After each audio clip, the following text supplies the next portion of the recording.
समन्ता चक्रवालेषु अत्रा गच्छन्तु देवता सद्धम्मं मुनिराजस्स सुनन्तो सग्ग मोक्खदं धम्मස්සවන කාලෝ අයං භදන්තා ධම්මස්සවන කාලෝ අයං භදන්තා ධම්මස්සවන කාලෝ අයං භදන්තා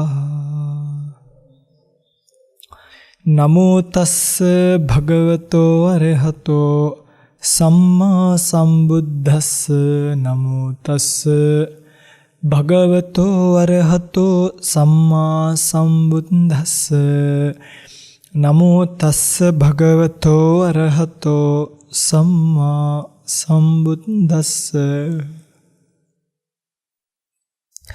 කම්මස්ස කෝම්හි කම්මදායාදෝ කම්මයෝනි කම්මබන්ධෝ කම්ම පටිසරණෝ යං කම්මං කරිස්සාමි කල්යාණං වා පාපකං වා තස්ස දායාදෝ භවිස්සාමීති අබින්හං පච්චවෙක්කි තබ්බං ඉත්‍යාවා පුරිසේනවා ගහට්ටේනවා පබ්බජිතේන වාති සද්ධර්ම ශ්‍රවණාබිලාෂී ගුණබර වාසනාවන්ත පින්වත්නි අද දවසේ මේ පින්තුන් කවුරුත් මේ සෝදානම් වන්නේ ලෞතර භාග්‍යවත් බුදුරජාණන් වහන්සේ නමක් ලෝකයට පහළ වෙලා දේශනා කරන්නට යෙදුණු උතුම් චතුරාර්ය සත්‍ය ධර්මය නැත්නම් මේ සාංශාරික පැවැත්ම පිළිබඳව ඒ සාංශාරික පැවැත්මෙන් ඈතර වෙලා ලබන්න පුළුවන් සාංශාරික නැවැත්ම පිළිබඳව ධර්ම දේශනාවක් කෙටියෙන් නමුත් ශ්‍රවණය කරන්නට. පිටත් මේ කර්ම ඒ කර්ම විපාකය මේ මොක කතා කරත් අපිට කතා කරන්නේ බුද්ධ ශාසනයනේ. ඒතර බුදුරජාණන් වහන්සේගේ ශාසනයේ විශේෂ පාර්ට් එකක් තමයි මේ කර්මය කියලා කියන්නේ. මම මේක ගැන යම් හැඳින්වීමක් කරන්නම්. මොකද මේ අපිට කවදාවත් දැන් අපිට බුදුදහම ඇහෙන්න කලින් අපි හිතුවේ නෑනේ පිටදී අපි කරන ඒවට විපාකයක් සකස් වෙනවා කියලා. ඒතර අපි ඔහේ කුසලයක් කියලා නාමයක් අපි ගාව තිබ්බේ නෑ. දැන් බුදුදහමට එන්න කලින් කෙනෙක් බලන්න යා මද්රුව මරනවා නේද? එහෙම ලොකු ගාණක් නැහැ. කාමී වර්ධවා හැසිරෙනවා, සුරාපානී කරනවා, බොරු කියනවා. හැබැයි කෙනෙක්ට මේ කම්මස්සගත සම්මා දිට්ඨිය. ඒ කියන්නේ බුදුදහමට එනකොට පළවෙනියටම ඇති වෙන්න ඕනේ කාරණා මොකද්ද? කම්මස්සගත සම්මා දිට්ඨිය. ඒක ලෞකික ආර්ය අෂ්ටාංගික මාර්ගයේ ද ලෝකෝත්තරයි ලෞකිකයි කියලා දෙවිදියකට ආර්ය අෂ්ටාංගික මාර්ගය බෙදෙනවා. ලෞකික සම්මා දිට්ඨියේ පූර්වාංගය. එතන මම කියනවා මේ බුද්ධ ශාසනය පටන් ගන්න කොතනින්ද? ඔය එක්තරා විදියකට මේ බුද්ධ ශාසනයට කෙනෙක් එන්නේ කර්මඵල දැකලා. එතනින් තමයි මූලික සම්මා දිට්ඨිය ඇති වෙන්නේ. අඩුම පින්වත්නි අපිට දැන් මෙහෙමනේ අපි හිතනවා ඉස්සර අපිට අපේ අම්මලාර කියලා දෙනවා මේ බෝනික් එක්ක හරි පොලේ ගැව්වහම ඒ බෝනික්ක ඊළඟ පාර ළමෙක් වෙලා මොකක් කියනවාද? ඔයා බෝනික් එක්ක වෙලා ওই විදියටම ගහනවා කියනවානේ. ඔයගොල්ලන්ට එහෙම කියලා දීලා නැද්ද? තියෙනවනේ. දැන් එතකොට අපිට ඔන්න චූටි සංඥාවක් එනවා. මම කියන්නේ මට මේ පොඩි කාලේ ළම්ම වෙච්ච දේ බලන්න ඔබටත් මේක වෙලා ඇති. පුංචි කාලේව පුංචි හැඟීමක් එනවා මේක කරොත් මටත් මේක රිටර්න් එක හම්බ වෙනවා කියලා. එහෙම හිතලා නැද්ද? දැන් කාව හරි ඔය එක පාරක් මට මතකයි. අපි ආරණ්‍යක ඉද්දී ඒ ඔය පැවිදි වෙලා මුල්ම කාලේ හරියද ගිහි ගතිය තින් තියෙනවානේ. දඩබ්බර ගති රිලවුන්ගෙන් හරි කරදරේ. දැන් මොකද කරේ? ඔන්න ඔක්කොම මුගලක් අටවල මේ වයිදින් කියලා දාන්නෙත් නැති වෙයි දන්නේ. මේ දැන් ඔන්න රිලෙවෙක්ක කොයි හරි කාමරයකට අල්ලලා ටිකක් බය කරමු කියලා දැන් ඔන්න දොරත් ඇරලා බලන් ඉන්නවා. දැන් රිලව යනකම් බලන් ඉන්නවා. මේ මම හිතන්නේ මේ ටික කියනකොට මාත් එක්ක මෙතන හිටිය ස්වාමීන් වහන්සේ මේක අහන් ඇති. නාසයට මතක් කිනේ ඇති. අපි දෙන්නා ලණුවක් දාලා මේවා කරන්න යන්න එපා හොඳේ. ගෙදරදී අත්තදා බැලීමෙන් වලකින්න. ලණුවක් දාලා කාමරය ඇතුළට කෙහෙල් ගෙඩියකුත් දාලා රිලව ගියාම දැන් වහන්න. ඉතින් ඔය ඉන්න අතරතුර මතක් වුණා සීවලි මහරහතන් වහන්සේට වෙච්ච විපාකේ. මොකද්ද? අර නුවරක හිර කරලා නේද? මාස ගාන ටක් ගාලා අනිවාර්ය කර්ම විපාකයේ මතක් වෙද්දී අපි අකුසලෙන් ගැලවෙනවා. නැත්තම් එහෙම අරක වහලා අරයව බය කරලා යවුවනම් ඒකේ රිටර්න් එක කෙලින්ම කියනවා නම් ඒකේ රිටර්න් එක අපිටත් සසරේ එනවද නැද්ද? එනවා. අන්න බලන්නකෝ එතකොට මේ කර්ම විපාකේ අපි කොච්චර ඒ වගේ ගලවනවද කියලා. පැහැදිලිද මම මේ කියන්නේ?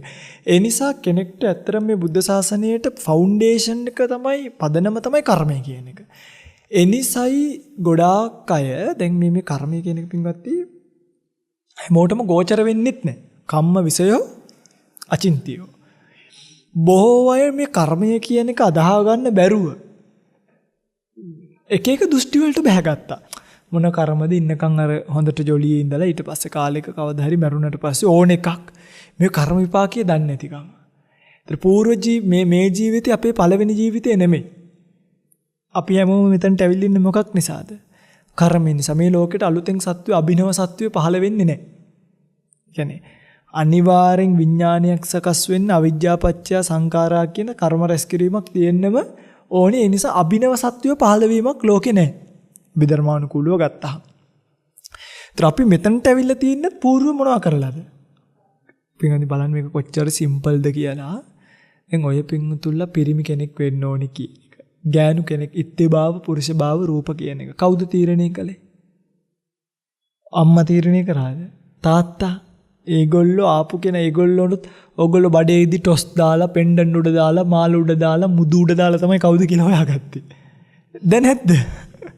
අර ඉස්සර කරනවා නේද මෙහෙම නයික් දැක්කොත් පුතෙක් හම්බ වෙනවා කියනවා මේ මාලයක් කොහම කරකෝල මට මතකයි මොකක් හරි එකක් කරනවා මේ ඒව කරලා නැද්ද දැන් නම් ස්කෑනර්ස් තියෙනවානේ ඒත් ඉස්සර අම්මලා කෝකටත් කියලා දැන් ගෑනු ළමෙක් හම්බ වෙනවා නම් සාමාන්‍යයෙන් කලර් එකක් තියෙනවා මොකද්ද රෝස පාට පිරිමි කෙනෙක් හම්බ වෙනවා නම් නිල් පාට ආදරු කොහොමද ඒව දන්නේ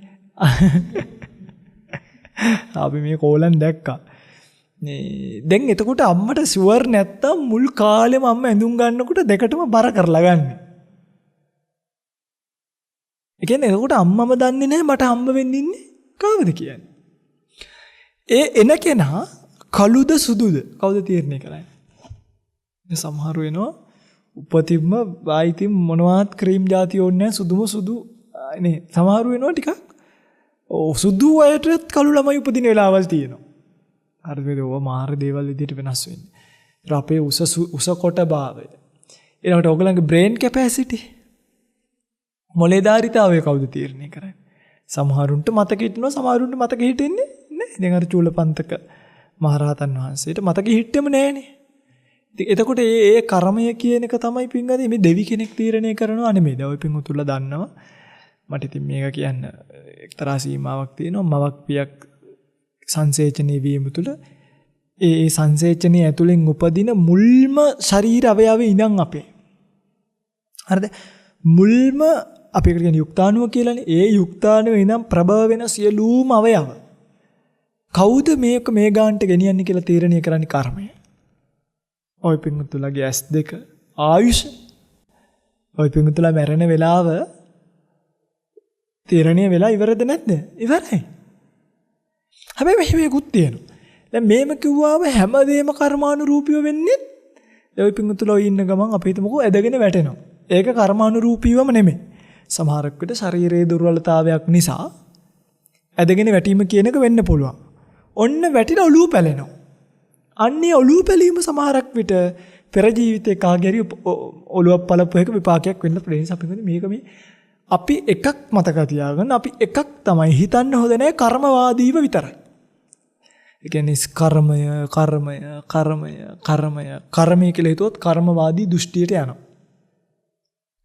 සමහරක් විට ඕපක්කමික ආබාධ වෙන්නත් පුළුවන්. කවුරු හරි කෙනෙක් පරෝපක්‍රමයක් කරත් මම පොල්ලකින් ගහනවා මේ පින්වතුන්ට. ඒ පොල්ලකින් ගහනවා කියන සිද්ධිය පරෝපක්කමික වෙන ඕපක්කමිකව සිද්ධ වෙන එකක්. හැබැයි මේක ටිකක් ගැඹුරුයි ඉතින් මේක ඉතින් විස්තර කරන්න කොහොමදනේ ඔළුවට ගහනකොට ඇති වෙන අකුසල සහගත අකුසල කාය විඥානය ආන්නේ ඒක මගේ පින්වත්නි දුක්ඛ සහගතයි නම් ඒක පෙර ජීවිතයේ අකුසලයක විපාකයක්.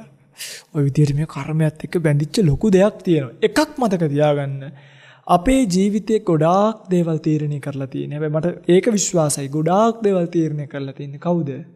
කර්මය. කොහිද උපදින්නේ? හොඳ අම්මෙක් ගාවට යනවද? හොඳ තාත්තෙක්ග බල්ලෙක් කරනවද? මිනිහෙක් කරනවද? කලර් එක මොකද්ද දෙන්නේ? උස මොකද්ද දෙන්නේ? හැබැයි මෙහෙමයි කලර්ස් එහෙමයි වෙනස් වීමුත් වෙන්න පුළුවන්. නැතුවම නෙමෙයි.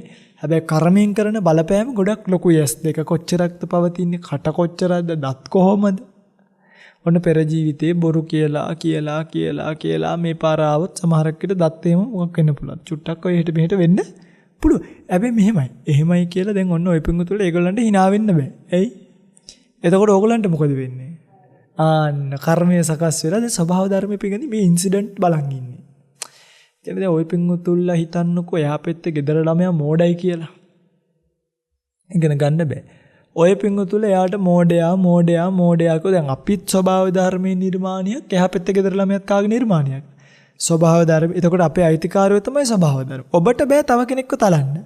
ඔබ තැළුවොත් ස්වභාව ධර්මයේ ඔබට දෙන්නේ මොකද දන්නවද පනිෂ්මන්ට් එක? එක්ක ඔබේ බඩට එන්න දරුවව මෝඩෙක් කරනවා. එතකොට කාලවරෙන්කෝ අපි කියන්නේ අර මොකර කළා දැන් කාලවරෙන්කෝ කියලා. එතකොට ඔන්න කාලෙ එන්නකෝ. නැත්තම් ඔබ ඊළඟ පාර උපදිද්දි මෙහෙමයි එකපාරින්ම කරනවත් නෙමෙයි. ඔය වගේ දේවල් වලට එකපාරින්ම නැවත ඔබ එකම අකුසල කර්මයේ නැවත කරනවා නම් ස්වභාව ධර්ම ඔබට ඊළඟ පාරේ ඒ වගේ එකක් ඇදලා දෙනවා. ඒ නිසා මේ කර්මය කියන එක අපි නිතර කල්පනා කරන්න ඕනේ. කම්මස්ස කෝම්හි මම කර්මයේ ස්වකීය කොටගෙන ඉන්නවා. කම්ම දායාදෝ කර්මයේ දායාද කර කම්ම බන්දු කර්මයේ ඥාතිය කරගෙන ඉන්නවා. කම්ම පටිසරණෝ කර්මයේ පිළිසරණ මගි යම් කම්මං කරිස්සාමි මම මොකක් හරි කර්මයක් කරනවා නම් කුසල වේවා අකුසල වේවා තස්ස දායාදෝ භවිස්සාමි ඒක තමයි මගේ මොකක් වෙලා දෙන්නේ දායාදේ වෙලා එන්නේ. ඒ නිසා පින්වත්නි ජීවිතේ කොහොමද ජීවත් වෙනකොට මම මේ කියන කතාව හොඳට අහගන්න. අපි අනිවාර්යෙන් මේ සසර පැවැත්මෙන් ඈතර වෙන්න නම් සසර නැවැත්මක් හදාගන්න බෑ. ඒ නැවැත්මට කියනවා නිර්වාණය කියලා. එතකොට ඒක මේ ජීවිතේ සාක්ෂාත් කරගන්නත් පුළුවන්. මේ ජීවිතේ බැරි වුණොත් කවදා හරි දවසක සාක්ෂාත් කරගන්නත් ඕනේ. එතකොට මෙතන ඉඳන් ওই පිංගුතුල යන සසර ගමනේ ওই පිංගුතුල පල්ලෙහාට වැටෙන්න බෑ. අනුසෝතගාමි වෙන්න බෑ. යන්න ඕනේ කොහෙටද? පටිසෝතගාමි උඩ පැත්තට යන්න ඕන ටක්. ඒ උඩ පැත්තට යනකොට පිංගුනි අපිට දැන් මට ස්ථීර කරන්න බෑ. ඒ කියන්නේ බුදුරජාණන් වහන්සේ නම් පිංගුත්නි ඉන්ද්‍රිය පරෝපරියත් ඥානින් දැකලා ඔබට අවශ්‍ය කමඨාන දීලා කියනවා රයිට් ඔයගොල්ලෝ මේ ජීවිතේ නිවන් දකින්නවද නැද්ද කියලා. ඉතින් ඇත්තටම අපිට ඕක නෑනේ. අපිට පුළුවන් මාර්ගය කියලා දෙන්න විතරයි. ඒතර ඔය පිංගුතුල්ල තුල වැඩිච්ච ඉන්ද්‍රිය ධර්ම හේතු කරගෙන ඔය පිංගුතුල්ල දැනගන්න ඕනේ. ඔය පිංගුතුල්ලගේ මාර්ගය වඩා ගන්න. ඒ මාර්ගය වඩාගෙන යදී ඇතැම් වෙට මේ ජීවිතේ නිවන් දකින්න පුළුවන්ද බැරිද? පුළුවන්. ඒතර මාර්ගය වඩනවා කියන්නේ පින්කම් කරන එකට නෙමෙයි. පැහැදිලිද? මාර්ගය වඩනවා කියන්නේ පින්කම් කරන එකට නෙමෙයි. මාර්ගය වඩනවා කියලා කියන්නේ ජීවිතයේ යථාර්ථය පිළිබඳව කල්පනා කරලා මේ ජීවිතයට තියෙන ආශාව, තෘෂ්ණාව, උපාදාන දුරු කරලා දාලා උපාදාන නිරුද්ධ කරපු, භව නිරෝධ කරපු තැනකටපත් වෙන ස්වභාවයක්. ඒ තමයි මාර්ගය. ඒකට තමයි භාවනා තියෙන්නේ. අසුභ භාවනා වැඩුවාම මේ ජීවිතේ පිළිකුල දැනෙනවා. ආදීනව සංඥා වැඩුවාම මේ ජීවිතේ පිළිබඳව කලකිරෙනවා. මරණ සතිය වැඩුවාම මේ ජීවිතේට ආසාවක් නැති වෙනවා. නිරෝධ සංඥා වැඩුවාම නිර්වාණයට හිත කැමති වෙනවා. විරාග සංඥා වැඩුවාම නිර්වාණයට හිත කැමති වෙනවා. අට්ටික සංඥා වැඩුවාම මේ ජීවිතේ පිළිබඳව මේ මස් ගොඩවල් ගන්න සංඥාව නැති වෙලා ඇට කියලා මනසිකාරය වෙලා මේවා කවදත් කොහිද හරි විසිරලා යනවා කියලා කල්පනා වෙනවා. ඒ තමයි මාර්ගය. හැබැයි ඔය මාර්ගයේ වඩන අතරතුර මම කියන්නේ A plan එක සහ B plan එක කියලා අපිට එකක් තියෙන්නේ බෑ. ඔය පිටුලට එහෙම ජීවත් වෙලා නැද්ද? A B plan වල. මට මතකයි මම O level කරලා ඇවිල්ලා ඒ කාලෙම. එතකොට ඉතින් අපිට කවුරුත් කියලා දෙන්නත් නෑ මේවා. මං O level පාස් වුණොත් කොහොමත් මට ඉස්සරහට යන්න පුළුවන්. හදිසියවත් මොකක් හරි වෙලා ෆේල් වුණොත් මම මොකද කරන්නේ? අන්න එහෙම අපිට පින්ගන්නේ හැමතිස්සෙම B plan එකක් තියෙන්න ඕනේ. තේරෙනවද මම මේ කියන්නේ? එතකොට ඒක සසරට ඕනිද නැද්ද? අනිවාර්යෙන් ඕනේ.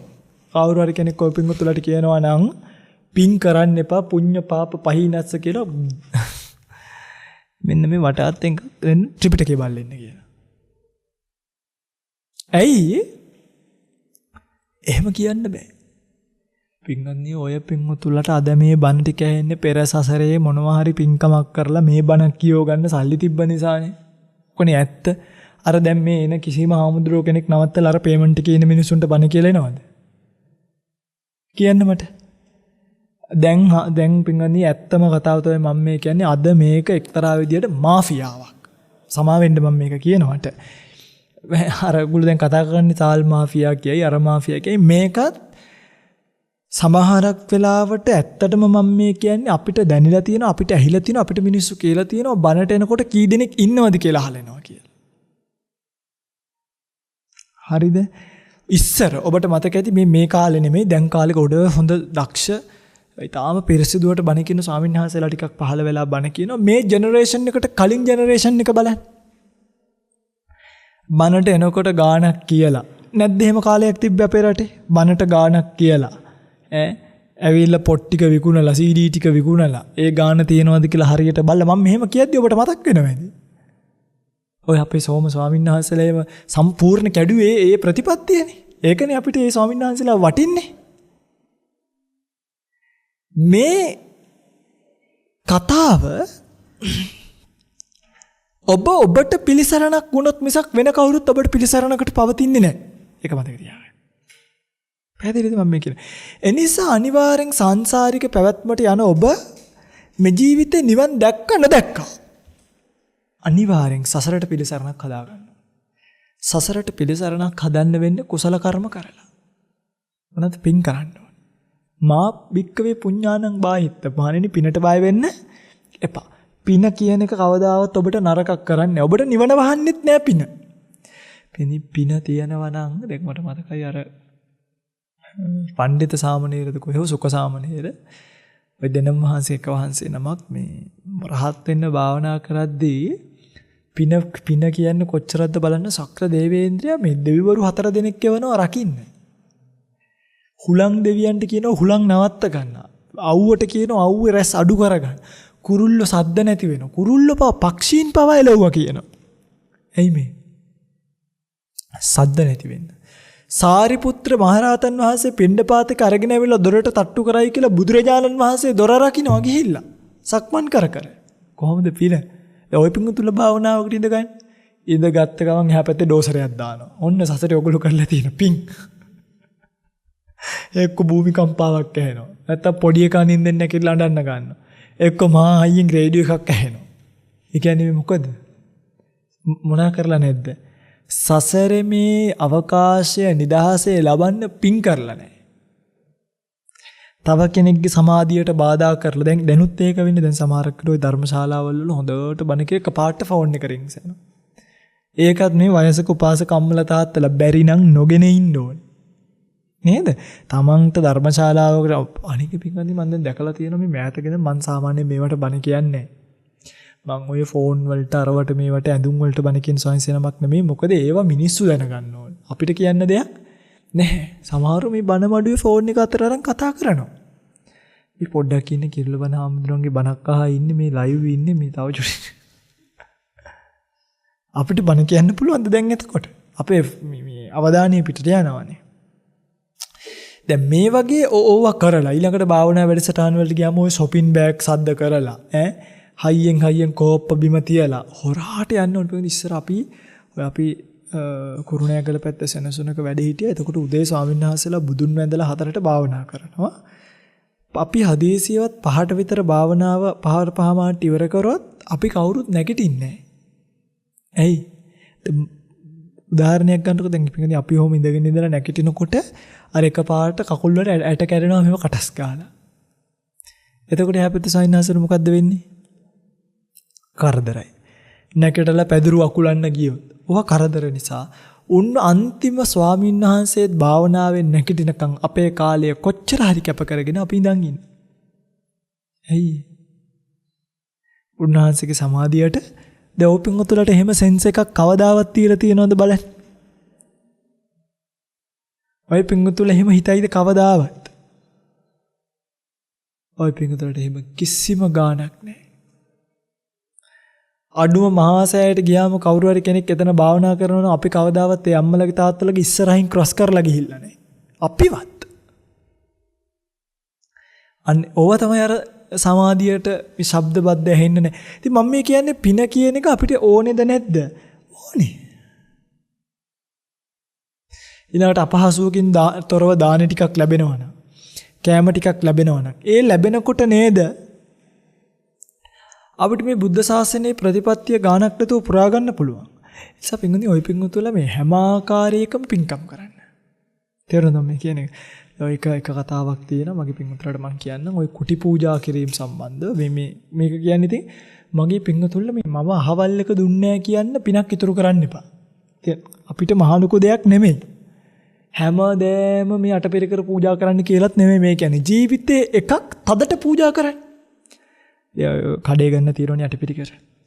සමහරක් වෙලාවට ඒ වගේ අටපිරිකර ගෙනල්ලා මිනිස්සු දහස් ගණන් පූජා කරනවා. හැබැයි හිත පිරෙන්නේ නැහෙනි බලන්න. නිසා මේ බණහන පින්වතුන්ලට මම මේ කියන්නේ මැරෙන්න කලින් හරියට එක අටපිරිකරක් පූජා කරන්න. මාළු ගානක් වෙන්නේ නැහැ පින්වත්නි. ස්වාමීන් වහන්සේ නමක් හොඳ සිල්වත් ගුණවත් හොයාගන්න. සංඝ රත්නය නියෝජනය කරන්න. නියෝජනය කරන සංඝ රත්නයක් හොයාගෙන උන්වහන්සේගේ සිවුරු සයිස් එක හොයාගන්න. සයිස් පොරවන්නේ කීයද කියලා. අහන්න ඇහුවාම කියන මගේ ස්වාමීන් වහන්සේ වහන්සේගේ සිවුරු ප්‍රමාණය කියන්න පුළුවන්. අයවැටිලි කරන්න, ළඟට යන්න, කරදර කරන්න, කරලා ඉල්ලන්න. ඉල්ලුවාම උන්වහන්සේලා දෙනවා. දුන්නාම මේ ඔබට පුළුවන් තනිපට සිවුරයි දෙපට සිවුරයි අඳින්නේ. ඔච්චරයි. තනිපට සිවුරක් නැවුව දෙපට සිවුරක්ම අඳිනයක් නැවුවා. ඊළඟට පාත්‍රයක් ගත්තා. පාත්‍ර ගන්න තියෙනවනේ. ඒ පාත්‍ර ගද්දි අර සාමාන්‍යයෙන් ස්වාමීන් වහන්සේලා වළඳන ওই සයිස් 8 විතර පාත්‍ර. මම මේක කියන්නේ බෑනේ මට පූජා කරන්න එහෙම කියලා නෙමෙයි. පැහැදිලිද? අපිට පාත්‍රයක් තියෙනවා ජීවිත කාලෙටම පාවිච්චි කරන්න. කවුරු හරි ස්වාමීන් වහන්සේ නමකට මේ පින්කම ඔබ කරගන්න. හොඳ සයිස් 8 විතර පාත්‍රයක් ගන්න. ඊළඟට හොඳ ඉදි කට්ටු පාවිච්චි කරන්න. සිවුරේ පාටට නූල් ටිකක්, හොඳ පෙරහන් කඩයක්, දැලි පිහියක්, බඳපටියක් මේවා ඔක්කොම ලෑස්ති කරලා පින්වත්නි අෂ්ට පරිස්කාරය හදවතින්ම ගිහලා පූජා කරන්න ස්වාමීන් වහන්සේට උන්වහන්සේලව පොරවන. දැන් බලන්න ජීවිතේ එකපාරක් හරි මෙහෙම අටපිරිකරක් පූජා කරලා තියනවද? ඊළඟට ඔය ස්වාමීන් වහන්සේලා පැවිදි වෙනවා. ආරණ්‍යවල. ඒ පැවිදි වෙනකොට ටක් ගාලා ගිහිල්ලා මොකක් කරන්න ඕනේ? උඩ පැනගෙන ගිහිල්ලා ඔය සිවුරු කට්ටලයක් බාර ගන්න. ඔබ දන්නවද රුපියල් 12000 13000ක් යනකොට අද මේ 2021ට මං කියන්නේ ඔය සිවුරු කට්ටලේ මහල් ඉවර කරන්න පුළුවන්. බැරිද දැන් ඔබට කරන්න? එක පාරයි පින්වත් මේවා කරන්න. නැවත නැවත කරන්න වඩා හොඳයි. හැබැයි එකක් හරියට කරගන්න. ඊළඟට කවදා හරි දවසක කුටියක් සෙනසුනක් පූජා කරන්න. කට්ටියත් එක්ක එකතු වෙලා හරි ඔය එක වෙලාවක මහා සිටුවරේක් යනවා මේ දර හොයන්න. දර කියන්නේ ඇත්තටම එයාට ගෙයක් හදන්න දැව හොයාගන්න කියලා කැලේට යනවා. යනකොට කශ්‍යප බුද්ධ ශාසනය මේ කශ්‍යප බුද්ධ ශාසනයටත් කලින් මට හරියටම ශාසනයේ ශාස්ත්‍රුන් වහන්සේ නම් මතක නැහැ. නමුත් මේ රහතන් වහන්සේ එළියට එනවා දැකලා මේ සිටුවර රහතන් වහන්සේගේ පස්සෙන් යනවා. ස්වාමීන් වහන්සේගේ පස්සෙන් රහතන් වහන්සේ නමක් මේ ස්වාමීන් වහන්සේ නමක් පස්සෙන් යනවා. ගිහිල්ලා බලනකොට අනේ ගහක් යට භාවනා කරන්නේ. මොකද කරන්නේ? ටට්ටක් ගාලා අතු ඉති කැලේ ටිකක් කපලා උන්වහන්සේ පිණ්ඩපාතේ ගිහිල්ලා එන අතරතුරු උන්වහන්සේට කුටියකුත් හදලා ලී වලින් ඉඳ ගන්න ආසනයකුත් හදලා නිදා ගන්න ඇඳකුත් හැදුවා. අර ස්වාමීන් වහන්සේ ඇවිල්ලා බලනකොට අපේ කුටියක් තියෙනවනේ කියලා සතුටින් මොකද කළේ? කුටියට ගිහලා දානි වැළඳුවා. සිටුවරයා ළඟට ගිහලා ස්වාමීනි ඔබ වහන්සේලාට මේ જાතියේ කුටි කැපයිද? අනේ රජතුමනි කොච්චර දෙයක්ද? මට කලින් මදුරුමාව කෑවා, මැස්සෝ කෑවා. අවුවට වේලුණා, වැස්සට තෙමුණා. දැන් මට පාඩුවේ භාවනා කරගෙන ඉන්න පුළුවන්. ඔබතුමාට බොහොම පිං. ඔබතුමාගේ සුරත සිතූ පැතූ සම්පත් ලබා දෙන සුරතක් බවට පත් වේවා කිව්වා. මොකද්ද කිව්වේ? සිතූ පැතූ සම්පත් ලබා දෙන සුරතක් බවට පත් වේවා කිව්වා. මේ සිටුවරයා මේකට සතුටු හිතලා ගිහිල්ලා ආයි ඇවිල්ලා ලස්සන කුටියක් හදලා දීලා පොකුණු සිවුරු වේලන්න ගල් ඔක්කොම අංග කම්ප්ලීට් හදලා දුන්නා. හරි. කම්ප්ලීට් වෙන්නම හදලා දීලා උන්වහන්සේට පැවරීමකුත් කරා. මොකද්ද පැවරීම? ස්වාමීනි ඔබ වහන්සේ රහත් භාවයට පත් වෙනකම් අපිට ඔබ වහන්සේට උපස්ථාන කරන්න අවස්ථාව දෙන්න කිව්වා. දැන් ඒ ස්වාමීන් වහන්සේ හායි කියලා දැන් ඔන්න ඒක ඉඳලා ඒ ස්වාමීන් වහන්සේ රහත් වුණා. සිටුවරයා ගිහලා බොහෝ කාලයක් දිව්‍ය ලෝකවල ඉඳලා එක වෙලාවක උපදිනවා රජ කෙනෙක් වෙලා පිඟුතුල අහලා දිනවා මහා සුදස්සන. අපේ බෝසතාණන් වහන්සේ මා සුදස්සන රජතුමාට මේ රජතුමාගේ ගබඩාවේ සල්ලි කවදාවත් ඉවර වෙන්නේ නැහැ. හරි. ගබඩාවේ බඩු ඉවර වෙන්නේ නැහැ. ගන්න පිරෙනවා. බලන්නකො එහෙම ගබඩාවක් ඔබට ලැබෙනුත් එහෙම. ඊට පස්සේ මොකද කරේ මේ මෙච්චර සල්ලි තියෙනවනේ කියලා හිතලා මං දන්සලක් දෙන්න ඕනේ කියලා හිතලා මොකද කරේ මේ පාරට ගිහිල්ලා මෙන්න මෙතන දන්සලක් දෙනවා මෙන්න මෙතන ලිඳක් කපනවා මෙන්න මෙතන මේව කරනවා කියලා මෙහෙම අත දික් කරලා කිව්වා. ගිහිල්ලා පහවදා ගිහිල්ලා බලනකොට දන්සල දෙන්න ඕනේ කියපු තැන දන්සලක් හැදිලා. ඇයි පෙර ජීවිතේ ප්‍රාර්ථනාවක් තියෙනවා සිතූ පැතූ සම්පත් ලබා දෙන සුරතක් බවට පත් වේවා. ඇඟිල්ල දික් කරලා කියපු නිසා ලිඳ ඕනේ කියපු තැන ලිඳ මැවිලා. කොහොමද බාන්නේ පිනේ විපාකේ? නේ. ඊට පස්සේ ගමේ මිනිස්සු කියන්නේ රටේ මිනිස්සු රජතුමාට සලකන්න ඕනේ කියලා සල්ලි වගේක් ගෙනල්ලා දුන්නා. දෙනකොට රජතුමා කියනවා කහවණු ගානක් ගෙනල්ලා දෙනවා අනේ මේ මට තියෙන සල්ලිත් ඉවර කරගන්න බැරුව වෙන උඹලා ඕක තියාගෙන ඉන්න කියලා. මේ ළමේ මිනිස්සු ගිහිල්ලා රජතුමාට පින්වත්නි මේ ලස්සන මාලිගාවක් හදලා දෙනවා. ඒ සල්ලි වලින්. රජතුමා කල්පනා කරනවා එතකොට මේ රජතුමාගේ දැන් බොහෝ කාලයක් ගෙවිලා ගිහිල්ලා රජතුමා කල්පනා කරනවා දැන් මම මේ හදලා දුන්න මාලිගාවෙන් මොකක් හරි ප්‍රයෝජනයක් ගන්න ඕනේ. කියලා මේ ටික කාලයක් බවුන් වඩන්න යනවා කියලා හිතලා පඩිපෙළ යටට ගිහිල්ලා යටම පඩිපෙළ දැන් මේ මාලිගාවට නගින්නෙත් නැතුව තා. හරිද? උඩට ගිහිල්ලා භාවනා කරන්න කියලා හිතාගෙන මේ යන්නේ. යටටම ගිහිල්ලා පළවෙනි පඩියට අඩිය තියන්න කලින් ප්‍රාර්ථනාවක් කළා. කාමච්ඡන්දේ ව්‍යාපාදයේ තීන මිද්දේ උද්ධච්ච කුක්කුච්ච විචිකිච්ඡා කියන පංච නීවරණයෝ මෙතනම නවතිත්වා කියලා ප්‍රාර්ථනා කරා. අර ස්වාමින් වහන්සේට රහත් වෙනකන් අපුපස්ථාන කරපු එකේ පින කොච්චරක්ද කියනවා නම් නවතිවා කියද්දි පිඟනි නීවරණ ධර්මියු නැති වුණා. පළවෙනි පඩියට අඩිය තියද්දි ධානලාභියෙක් වෙලා අඩිය තිබ්බේ. පළවෙනි පඩියට අඩිය තියද්දි ධානලාභියෙක් වුණා. වනර ස්වාමීන් වහන්සේ නමට රහත් වෙනකම් උපකාර කරපු එකේ පින. ගිහිල්ලා බොහෝ කාලයක් ධාන සැපයෙන් ඉඳලා ආයි දිව්‍ය තලවල බ්‍රහ්ම තලවල වල උප්පත්තිය ලැබලා අන්තිමට ගෞතම නමින් සම්බුද්ධත්වයට පාපත් වුණා. ඉන්න බලන්න කොහේ හිටියා. දැන් බලන්න මේ කවදා හරි මේව කරලා තියනවාද කියලා කුටිය හදන්න පිටින්දී ලොකු වියදමක් කියන්නේ නැහැ.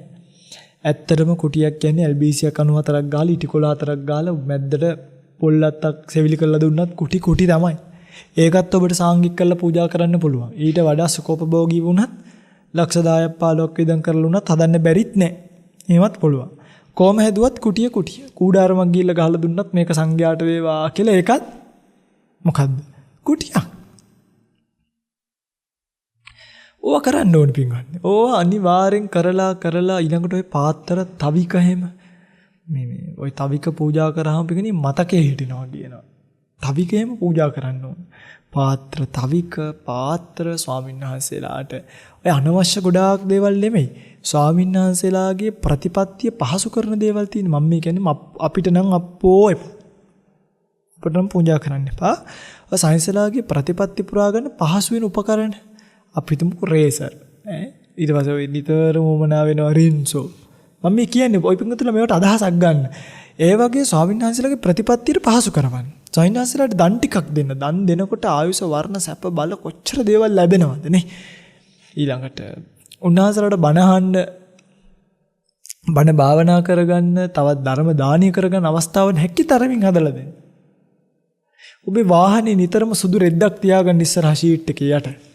හදීසියවත් පාරදී ස්වාමීන් වහන්සේ නමක් දැක්කොත් දාගෙන යන්න. පාවහන් පූජා කරොත් සසරත් යාන වාහන ලැබෙනවා. බලන්නකො මේ පිනේ විපාකයක තරම. එතකොට අපිට පින් ඕනෙමද නැද්ද?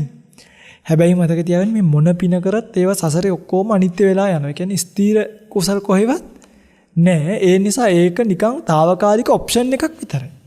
ස්ථීර විසඳුම මොකද්ද? නිර්වාණයටපත් වීම.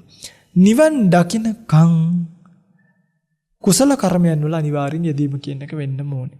ඊළඟට ඔය ස්වාමීන් වහන්සේලා යන්නේන පාරවල් සකස් කරලා දීම. මේ වගේ නොයෙකුත් ආකාරයේ පාත්‍ර දෝවණී කිරීම. තව මොනවද තියෙන්නේ? එක එක ඒවා තියෙනවා ඉතින්නේ. එතකොට මේ ධර්ම දානය මේ වගේ පින්කම් වලින් පින්වත්නි ලැබෙන කුසල විපාකය සංසාරේ ඔබට ලබා දෙන්නේ පොඩි පහේ අවස්ථාවක් නෙමෙයි. ඒව මතක තියාගෙන මම මේ කුසල කර්ම පැත්තට පොඩ්ඩක් කිව්වේ. ඒ වගේම තමයි නිතරම පින්වත්නි ඔය පුළුවන් තරම් අකුසල කර්ම වලින් බේරෙන්න. ඒ දන්නවද මේ වලින් බේරෙන්න කියන්නේ? කාය කර්ම, වචී කර්ම, මනෝ කර්ම කියන ඒවා අපිරිසුදුයි නම්. කයින් කරන වැරදි තියෙන. වචනෙන් කරන වැරදි තියෙනවා, මනසින් කරන වැරදි තියෙනවා. ඔය මනසින් කරන වැරදි තමයි දැඩි ලෝභය, අනිත් අයගේ වස්තු මට වේවා කියලා ප්‍රාර්ථනා කරන එක. තවත් කෙනෙක් නැසේවා කියලා හිතන එක. ඒ වගේම මිච්ඡා දිට්ඨි, මිත්‍යා දෘෂ්ටි වලට ගිහිල්ලා ඒව භජනය කිරීම. ඔය වගේ අකුසල කර්ම වලට පින්ගන්නේ පුංචිවත් ඉඩක් ජීවිතේ දෙන්න එපා. මොකද ඒ වගේ අකුසල කර්ම වලට පුංචිවත් ඉඩක් ජීවිතේ දුන්නොත් කරන කලට පව් මිහිරිය මීසේ විඳින කලට දුක් දැඩි වේ කිනිසේ. කරනකොට නම් ගානක් නැහැ. දැන් පින් කරන්නද වඩා ලේසි පව් කරන්නද? පව් කරන්න වඩා ලේසි නෑ බෙන් සත්‍ය උප්පත්තියම මොනවා කරන සුළුයිද? උප්පරෙම දැන් අපිට මදුරුවෙක් වහනකොට මරන්න කියලා කවුරුත් කියලා දෙන්න ඕනේ නෑනේ. අපේ අත ගිහිල්ලා නිකම්ම අර සතාව තලනවනේ. හැබැයි බේරෙන්න අපි ටිකක් එෆර්ට් එකක් يعني පොඩි උත්සාහයක් දාන්න ඕනේ. එතකොට එනිසාම මට හිතෙනවා නිකම් මේ කර්මය පිළිබඳව අධ්‍යයනය කරලා බලනකොට ටිකක් ගැඹුරට අකුසල කර්මයට වඩා කුසල කර්මයේ විපාකත් වැඩි. ඒ දැන් අකුසලය නිකන් ඔහිය වෙනවනේ පිටින් කුසලයේම නෑනේ. ඒකට අපි හිතලා වීරිය කරනකොට අර එකත් එක්ක එකතු වෙන රැඳෙන හිත් ප්‍රමාණය වැඩි නිසා ඒ නිසායි මම කියන්නේ ඔය පිටුතුල සංසාරේ මధుරව මරලා තියෙනවනේ. හරිද? මේ වෙලාවේ මොකද කරන්න ඕනේ? සත්‍යයන්ට අබේ දානයක් දෙන්න. පාරින්න සත්තු විකුණන්න. එතකොට ඔබට කවදාරි දවසක දැන් ඔබ කරපු අකුසල් තියෙනවනේ කන්දක්. ඔබ හිතමුකෝ මේ වෙනකන් අකුසල් ඔබ මధుරව ලක්ෂයක් මරලා තියෙනවා කියලා එක කුරුල්ලෙක් නිදහස් කරන්න. පින්ගන්නේ අර ලක්ෂය නිසා ඔබ මේ පාර කෝච්චියට හැප්පෙන්න ගියොත් කුරුල්ල නිදහස් කරපු එකේ පින බලපාලා ඔබව බේරෙන්න පුළුවන්. කියන්නේ අපි කියන්නේ මැරිලා ගොඩා කියලා. ඒ වගේ මැරෙන්න වැටුණත් අකුසලයේ නිසා ඒකට බැහැ ගන්න පුළුවන් කුසලයක් තියෙනවා නම් දැන් අජාසත්ත බලන්නකෝ අජාසත්ත තාත්තව මැරුවනේ. මරලා අවීචියටම ගියේ නෑනේ. කුසලයෙන් බේරගත්ත නේද වැඩි. ලෝක මුනිරයකට විතරයි ගිය අවුරුදු 60000කට. කුසලයෙන් වැඩේ පොඩ්ඩක් මාරු කරා. ආන්න ඔබටත් පුළුවන් ජීවිතේ මොනවා හරි අකුසල කර්ම තියෙනවා. ඊළඟට ඔබ දැන් දන්න ඔබට මේ ජීවිතේ මොනවද අවශ්‍ය කියලා. ඔබට අවශ්‍ය නම් ඇඳුම් පැළඳුම් ගෙවල් දොරවල් යාන වාහන ඉඩ කඩම් ඔබට තියෙන විදියකට ඒවා දන් දෙන්න. ඔබට තියෙන විදිහෙන් සමහරු ඉන්නෝ ඉඩමින් පාරක් එහෙම හදාගන්න එහා පැත්තේ ගෙදර එක්කෙනා හුවම දෙන්නේ නැති. මොකටද? පුළුවන් නම් චූටි කෑල්ලක් දෙන්න. එහෙමනේ ජීවිතේ මිනිස්සුත් එක්ක සතුටින් ඉන්න බල. ඕක හිර කරගත්ත කියලා අපිට මොනව කරන්න? ඊළඟට දැන් ඔය ඉස්සර නම් මගේ පින්වත්නි ගෙදර තිබ්බනේ අර මිටිහල් මුට්ටිය කියලා එක. දැන් නෑනේ. ඒක තමයි. ඒවා මම හිතන්නේ අර ලන්දේසින්ද කොයිද ආපු වෙලාවේ අරයි යන්නේ නැති. මේ කොහමරි දැන් ඒවා නෑ. ওই මිටියාල් මුට්ටිය තියෙනකොට හැමදේම ගෙදරින් ඉස්සර බත් පිටක් අයින් කරනවානේ ස්වාමීන් වහන්සේ සංඝයාටනේ. ඒකෙන් තමයි මාසෙ අන්තිමට peeru දාණි හැදුවේ. දැන් කෝ ඒවා? දැන් ওই පෙන්වතල දන් දෙන්න ගියාම අනේ මන් දන්නේ ඉතින් කරවල මරමල කරවිලයි බතුයි කරවිලයි. ආයි කරවිලයි බතුයි කරවිලයි. ඒ කියන්නේ ඉස්සර වගේ මිනිසුන් අපි කියන්නේ අපිට කෝකත් එකයි. මිනිසුන් ඉස්සර වගේ හිතලා බලන්නේ නැහැ. අර එකපාරක් පෙන්ගන්නේ මම හොඳ කතාවක් කියන්නම් මේ. දැන් ඔන්න මං කාලයක් වැඩි හිටියා ත්‍රිකුණාමලේ. දැන් මේ මිනිස්සු වගා කරන්නේම මොනවද මේ නමත් අමතක වෙලා තියෙන දැන් ඒ වගේ කැකිරි. හරි ඒක කැකිරි වගේ.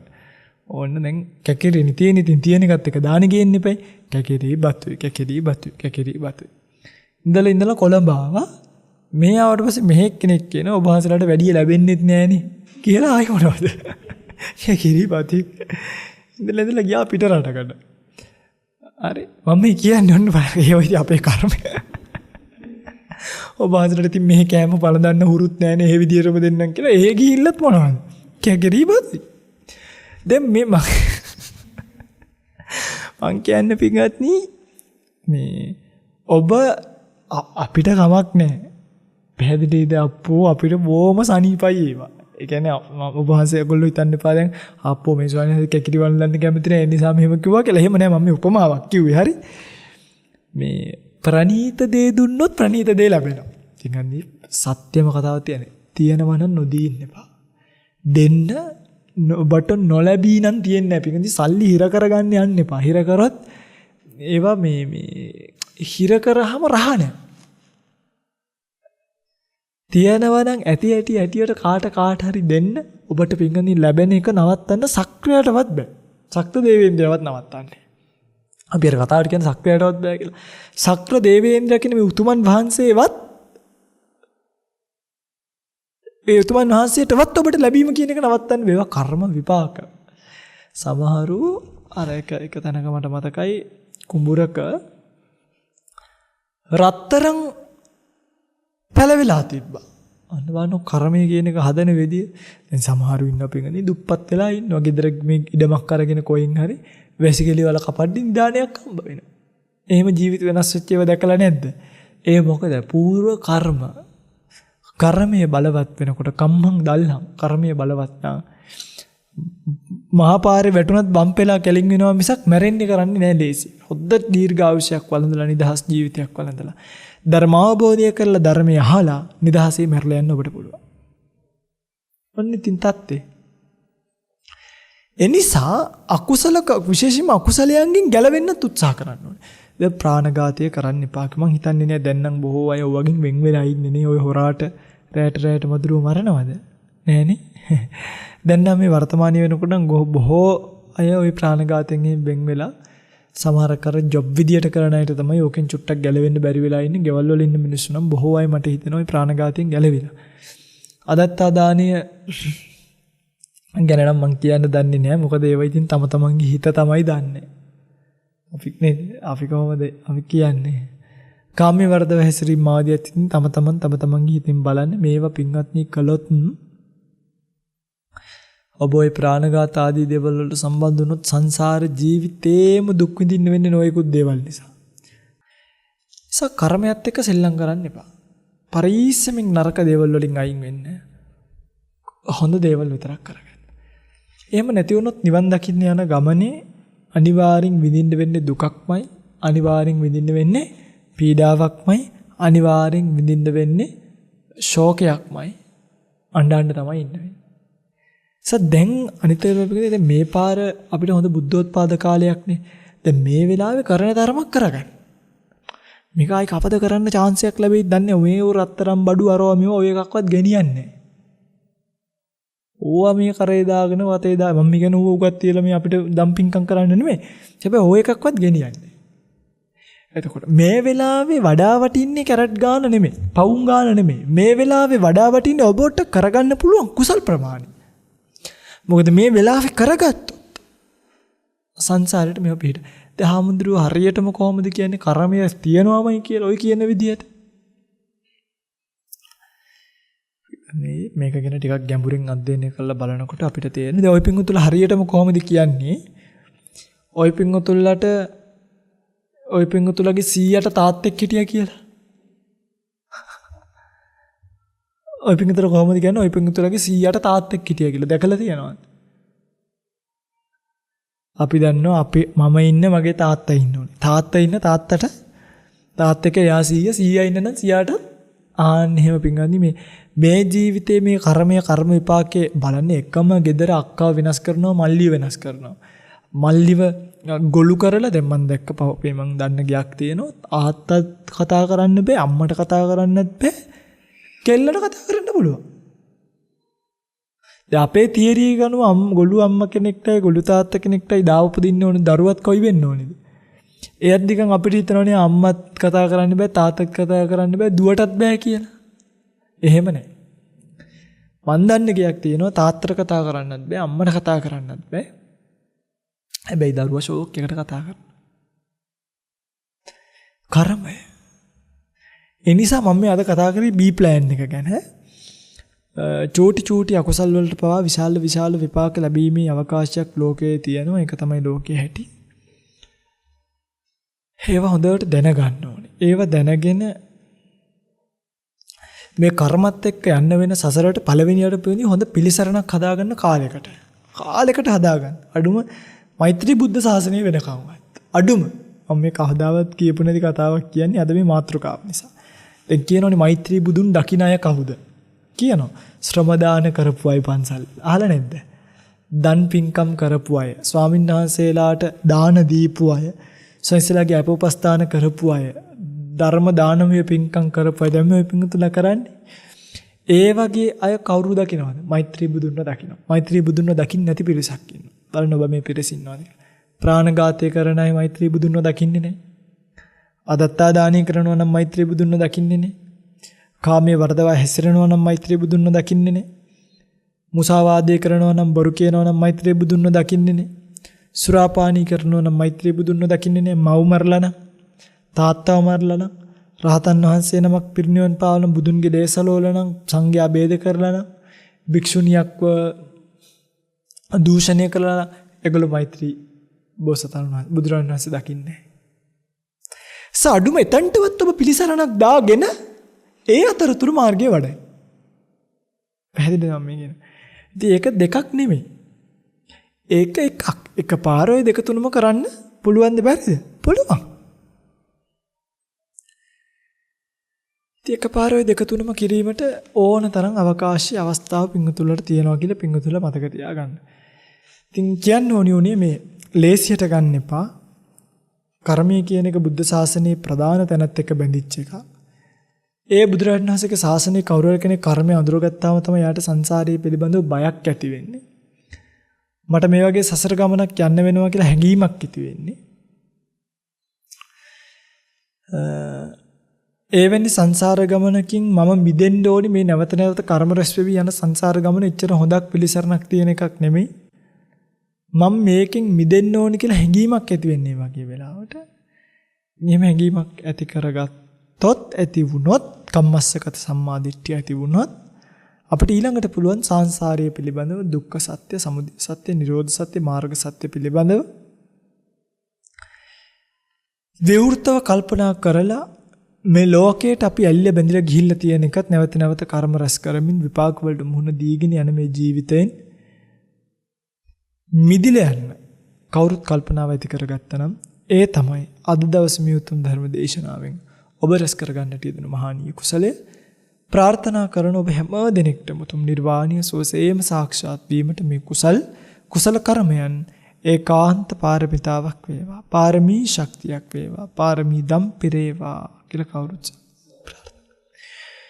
ප්‍රඥාදී බුදුරජාණන් වහන්සේට අයිති විෂයක් වන මේ කර්ම විෂය බුදුරජාණන් වහන්සේ නමකටම පමණක් ගෝචර වෙන මේ කර්ම විෂය පිළිබඳව වර්ණනා කරන්න යනවනම් බොහෝ සූත්‍ර තියෙනවා. චූලකම්ම විභංග සූත්‍ර, මහා කම්ම විභංග සූත්‍ර, ඊට පස්සේ ඔය දක්ඛිනා විභංග සූත්‍ර වගේ බොහෝ සූත්‍රවල මේ කර්ම විපාක ගැන විස්තර වර්ණනා කරලා තියෙනවා. විශේෂයෙන්ම අභිධර්මයේදී තමයි මේ ගැන විශේෂ වර්ණනාවක් එන්නේ. කොහොමද සිතින් සිතට කර්ම විපාක රැස් වෙන්නේ කියලා. ප්‍රතිසන්දි විපාක කෝකෙද දෙන්නේ, ප්‍රවෘත්ති විපාක කෝකෙද දෙන්නේ, ප්‍රතිසන්දි විපාක කොච්චර කල් පවතිනවද, ප්‍රවෘත්ති විපාක කොච්චර කාලයක් යනවද, අහෝසි කර්ම බවට පත් වෙන්නේ මොනවද ආදී වශයෙන් අභිධර්මයේදී මේ පිළිබඳව දීර්ඝ විස්තර කරලා තියෙනවා. එනිසා තව කවුරු හරි කෙනෙක් කර්මයේ පිළිබඳව මේව ඉගෙන ගන්න ආසාවෙන් ඉන්නවා නම් ওই චූලකම්ම විභංග, මහා කම්ම විභංග, දක්ඛිනා විභංග වගේම අභිධර්මයේ පිළිබඳව යම්කිසි ප්‍රාමාණික දැනුමක් ඇති කරගන්න, හිම ඇති කරගත්තොත් ඔබට ඒකාන්තයෙන් උතුම් නිර්වාණය පිණිස යන ගමන අතරතුර අකුසල කර්මයන් නොකර කුසල කර්මයන් හිත නලවගෙන, හිත පිහිටවගෙන, හිත රඳවගෙන උතුම් නිවනින් නිවෙන්නට මේ කුසල් ඒකාන්ත පාරමිතාවක් වේවි. එසේම වේවා කියලා ප්‍රාර්ථනා කරමින් ධර්ම දේශනාව අවසන් කරමු. දෙවියන්ට පින් අනුමෝදන් කරමු. ධර්ම දේශනාව අවසන් කරමු. ආකාසට්ටා ච බුම්මට්ටා දේවා නාග මහිද්దికා පුඤ්ඤන්තං අනුමෝදිත්වා චිරං රක්칸තු ශාසනං. ආකාසට්ටා ච බුම්මට්ටා දේවා නාග මහිද්దికා පුඤ්ඤන්තං අනුමෝදිත්වා චිරං රක්칸තු දේශනං.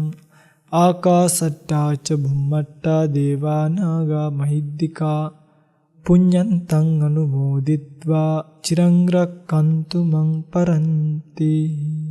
හැම දිනෙකටම සම්මා සම්බුදු සරණයි.